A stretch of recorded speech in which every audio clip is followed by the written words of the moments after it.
자, 영어회 요즘 AI 등 또 인터넷으로 많은 학원들이 영어회화를 가르칩니다. 근데 영어회화는 인터넷으로 배울 수 없습니다. 상호작용이 없다라는 거죠. 구체적으로 말하면 수용 반응이 없습니다. 인간은 주변 사람과 끊임없이 상호작용하며 살아가죠. 언어인 영어도 상대방의 수용 반응이 있고 그 수용 반응을 보고 말하고 싶은 욕구가 생깁니다.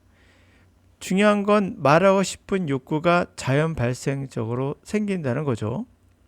그런데 다시 말해서 상호작용의 핵심은 자신의 말을 듣는 사람의 수용 여부에 달려 있어요. 아이들이 유튜브에 나오는 사람이 일방적으로 이야기를 하고 듣고 있든 말든 계속 말을 하죠. 아이가 듣고 있는지에 수용 여부는 관심이 없고 정보만 쭉 늘어가는 겁니다. 다시 말해서 수용 여부. 우리는 아이가 듣고 있는지 눈을 보고 아이의 반응을 살피죠. 그러면서 그 아이는 엄마가 관심 있어 하는 표정을 보고 본인도 말하고 싶은 어떠한 행위를 하게 됩니다. 그게 상호작용인 거죠. 그러나 인터넷은 상호작용이 없어요. 그래서 챗 GPT 같은 방식은 상대가 말하고 싶은 욕구를 상쇄시킵니다.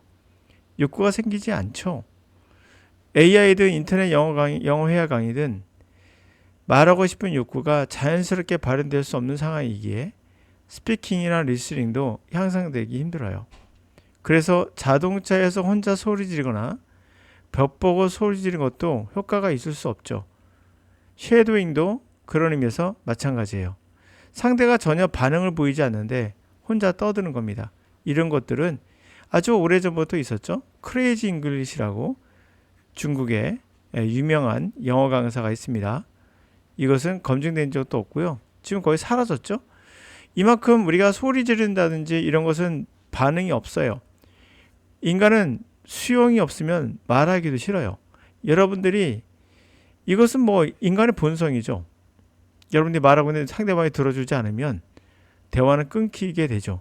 상대방이 들어주면 더 말하고 싶은 욕구가 생기죠. 상대방이 뭔가 수용하고 있다는 느낌이 들면 더. 그래서 어린아이도 결국에는 수용의 여부에 따라서 대화할 수 있는 욕구가 생기는 거고 이 욕구가 결국 언어의 발달에 본능을 자극하는 거죠.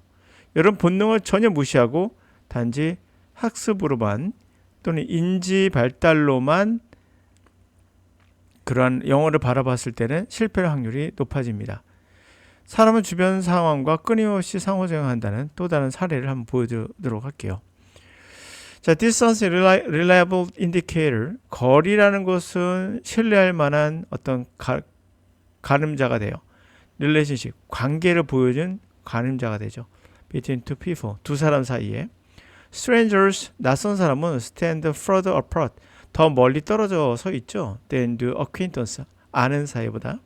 그리고 acquaintance stand further, 아는 사람은 더 멀리 apart, 떨어져 있습니다. friend than friend, 친구보다. 그리고 friend, 친구는 stand further apart, 더 멀리. romantic partner, 로맨틱한, 그렇죠? 연예인 관계보다는 더 멀리 떨어져 있죠. sometimes, 때때로 of course, 물론 these rule, 이러한 룰들이 violate, 침범당하는, 위반되는 경우가 있죠. recall the last time. 자, 우리가 지난번에 이런 때를 한번 recall, 상기해 봅시다. 이 road 20 story, 결국 20층을 타고 갔죠. in elevator, 엘리베이터를 타고 packed with total stranger, 완전히 낯선 사람들로 가득 차 있었어요. sardine-like experience, sardine, 정어리 같은 경험, 그러니까 꽉꽉 낀 거죠.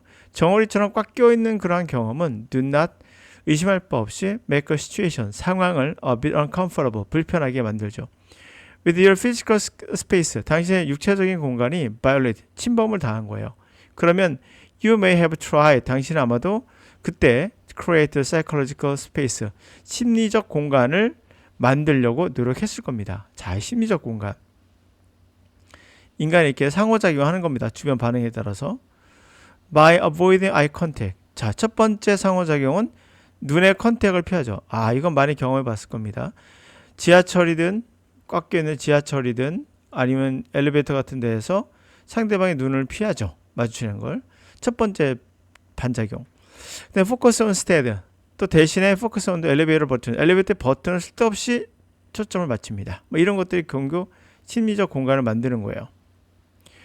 By reducing closeness in non-verbal channel, non-verbal, 말이 아닌 통로, eye contact 되겠죠? eye contact 같은 그런 것에 있어서 어떤 밀접함, 근접했다는 것을 줄임으로써 one can compensate for, 뭐를 보충하는 걸까요? unwanted closeness, 원하지 않는 근접함을 보충하려고 하는 거죠.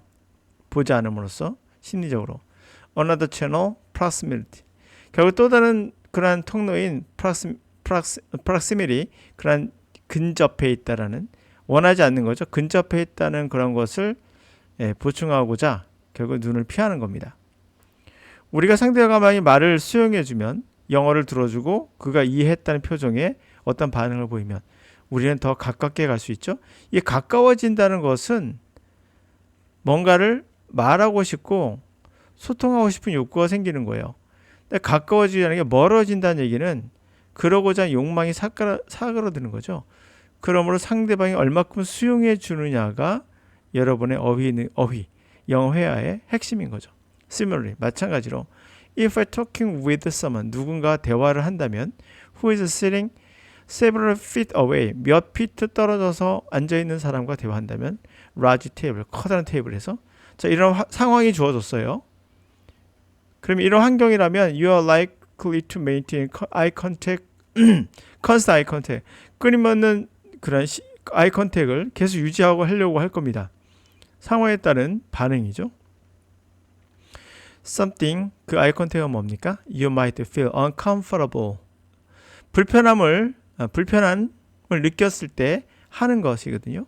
만약에 you are standing next to each other, 서로 간에 옆에 서 있었다면 불편하게 느꼈을 그런 거였어요. 근데 멀리 떨어졌으면 오히려 더 눈을 맞춘다는 거죠. 자, 이렇게 인간은 심리적인 상호작용에 의해서 행동 방식도 결정되듯이 내가 말하고 싶어서 억지로 말하는 것이 아니라 말하고 싶은 욕구가 생기는 현상은 상대의 수용 여부에 달려 있어요.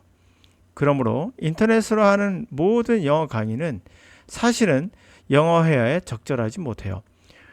그럼 학교나 여러분의 학원에서 1대1이 아닌 1대 다 수십 명이 그냥 있다 하고 외국인이 한 명 있어요. 이거 영어 회화일까요? 이것도 영어 회화라고 말하기 힘들어요. 이분은 결국에 영어 강의라고 있는 거고 여러분들 일방적으로 그냥 듣고 있는 겁니다. 소통이라는 게 그렇게 물론 말을 걸면 어느 정도 이제 상호작용이 있겠으나 그렇지만 결국에는 뭡니까? 여러분들이 말할 수 있는 시간은 굉장히 소수죠. 수십 명이지 어떻게 혼자만 얘기할 수 있겠습니까? 시간 분배상. 그래서 아무래도 효율성에서는 이 인터넷보다는 훨씬 낫지만 이런 부분은 분명 오프라인 학원에서만 채워줄 수 있는 부분인 건 맞아요. 그래서 인터넷을 할 수 있는 것은 인터넷으로 하고 그리고 오프라인에서는 바로 이런 영어 회화를 집중적으로 스피킹 연습을 할 수 있겠죠.